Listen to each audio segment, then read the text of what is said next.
పుట్టినటువంటి మనుష్యుడు నీతిమంతుడు కానేరడు.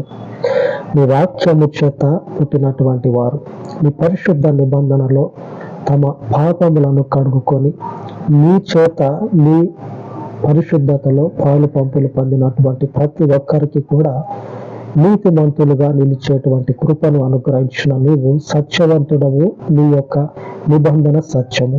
ఈ నిబంధనలో ఉన్న నీ ప్రజలను అందరినీ ఇప్పుడు జ్ఞాపకం చేసుకొని వారిని దర్శించి దీవించండి, ఆశీర్వదించండి. వారి కుటుంబాలను దీవెనకరంగా మార్చండి. సమస్త ఘనతకు కారణమైన మీ పరలోకపు నామమునకు ఈ మనవులు ప్రతిష్ఠించి యేసుక్రీస్తు శక్తి కలిగిన నామమున ప్రార్థించి వేడుకొనుచున్నాను తండ్రి.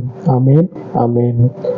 దేవునికి ఆయన పరిశుద్ధమైనటువంటి ఆత్మకు స్తోత్రము కలుగునట్లు మన ఎడల తన కృపను చూపిన దేవునికి శాశ్వత కాలము మహిమ కలుగును గాక.